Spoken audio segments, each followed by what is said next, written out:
Welcome to What's a Crime? I'm Linda, and today we're going to be talking about yet another missing soldier from Fort Hood. His name is Elder Fernandes, and he's been missing since Monday, August 17th, 2020. Tragically, yesterday, Tuesday, August 25th, he is believed to have been found, according to reports. But before I get into it, if you'd like to be part of the It's a Crime community, please click that subscribe button below and hit that notification bell to all. Please share this video out where you can, and please like it if you support it. Now, let's get into it. This is Sergeant Elder Fernandes. He's 23 years old, and according to Elder's mom, he's only been in Texas for 7 or 8 months. She says he's been in Texas for 7 or 8 months. He was just having some issues lately inside his unit.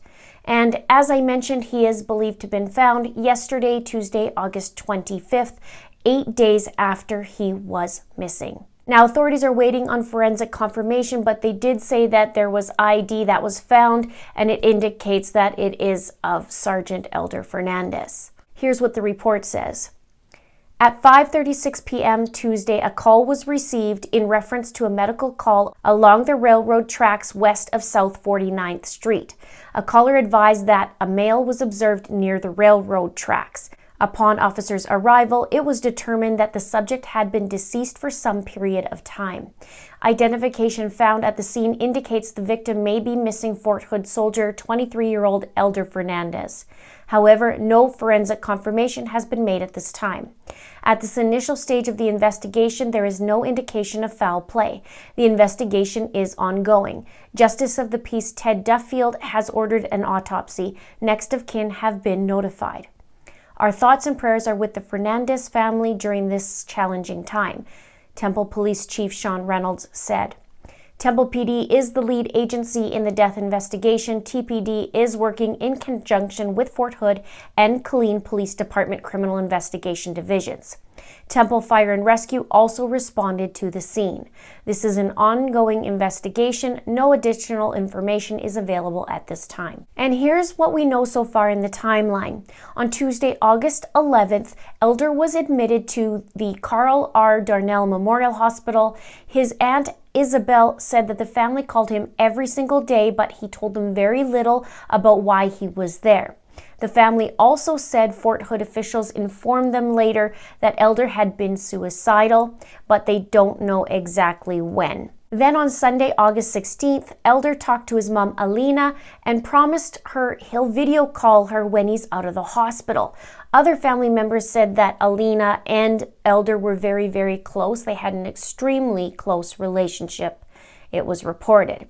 His mom said, the last time we talked on Sunday evening, he told me, Mom, as soon as I get out of the hospital and get my cell phone, I will call you. I'll make a video call so you can see me. These were his last words to me. I promise you I will call you Monday, and it never happened. It's not okay. And on Monday, August 17th, Elder was released from the hospital, and there were no phone calls made to his mom. He was allegedly taken back to a home on Woodlands Drive in Killeen at the 2700 block of Woodlands Drive. As to who drove him, the family says it was a staff sergeant. Elder's aunt said, we know it's a staff sergeant. We have requested permission to speak with him to find out what kind of conversation did y'all have, what state of mind was he in. We have not had the opportunity to speak with this gentleman. Interestingly, the place that he was allegedly dropped off at was his last known address, and it wasn't where Elder lived. I will speak to that in a little bit in this video.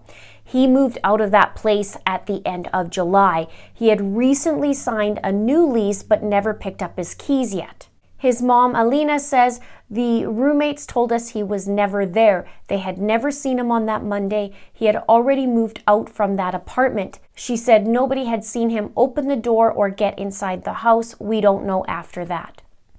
Now, I haven't seen any information yet on where he was staying from August 1st to August 10th before he went into the hospital, since July or the end of July was the last time he was at the last apartment. So I do wonder when his lease was for and when he was supposed to move in, because again, he never picked up the keys for it, so he had that 10-day in between. Now, Texas EquiSearch searched the area where Elder was supposedly dropped off and found nothing. And I was really happy to hear that Texas EquiSearch was part of this search. Tim Miller from EquiSearch actually was helping in the search for Vanessa Guillen at the end of it, and he talked about the red flags in that case. So I'm very curious as to what he has to say in this one. Now, Elder's car was found still on post. It was reported that his car was found with all of his belongings in it. You know what's weird about some of these stories from Fort Hood is many of these soldiers either had just bought a car or was about to buy a car or just bought a apartment. It's just an observation. I'm not saying it's anything weird. It's just something that sticks out to me that it seems to be, ongoing. But I guess with the age and them just coming on to Fort Hood, that would be part and parcel with it, perhaps. And speaking of being new, it seems that many of these soldiers who have gone missing or killed or to that effect, all were around the age, give or take, of 1 year being on Fort Hood, so around that mark. It's weird. Now on Tuesday, August 18th, Elder should have been back to work. And Alina phones Elder's supervisor at Fort Hood, and he said he was just about to call her to inform her that Elder didn't show up to work. And Elder was recently transferred to a different unit because he was the victim of abusive sexual contact, according to the U.S. Army official. In a statement, it said, "We can confirm that there is an open investigation of abusive sexual contact involving Sergeant Fernandes.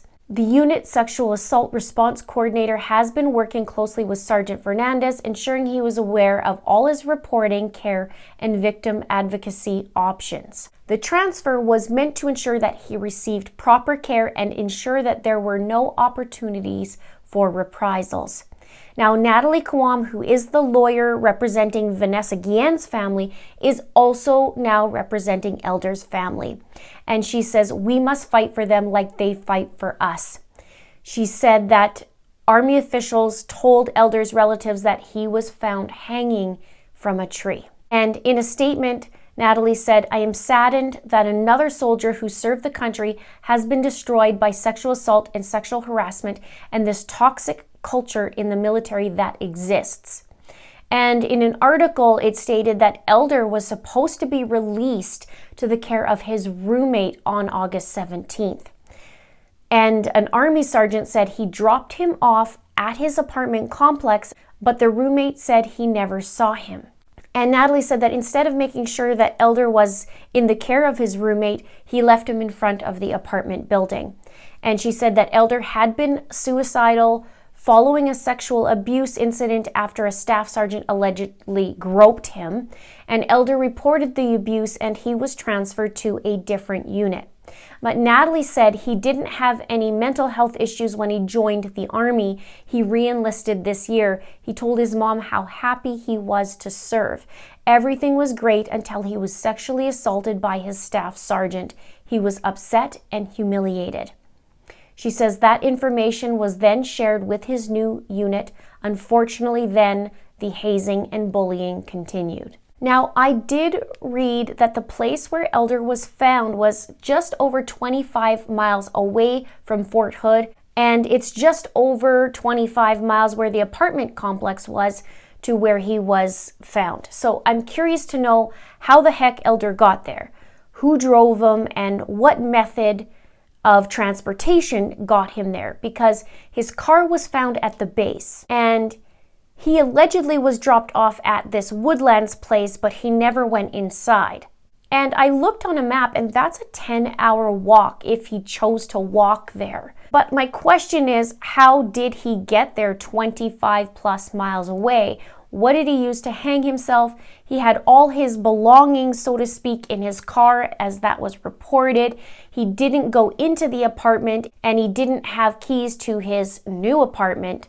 And like I said, he didn't have a method of transportation. So unless he took some sort of transit or something to that effect, certainly he wouldn't have gotten anything from the hospital. And the question I have is, why would he go 25 to 30 miles away to do it? What does that place mean to him, if anything? It very well could have been on his own accord, but I definitely have questions over this, as many of you out there do as well. And of course, his family. They see red flags all over the place, is what was reported. There are one too many soldiers going missing and dying from Fort Hood. Some sort of change has to happen. And I did have a look on Elder's Facebook page, and I noticed way back in April he did post something for Vanessa. And then the months following, so this sexual abuse, from my understanding, happened in April as well to Elder.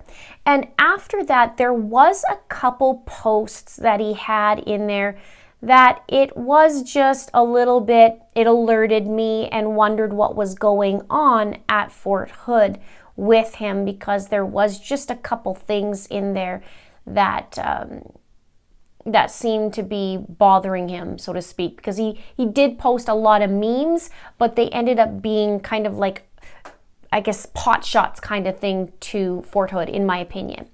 Let's have a chit chat below and have a chat about this. It's very, very sad what happened to Elder and what happened to 11 soldiers since, well, just in 2020. My heart goes out to Elder's family. No one should have to lose a child, and no one certainly should have to lose a child this way, and knowing that he was abused by a superior.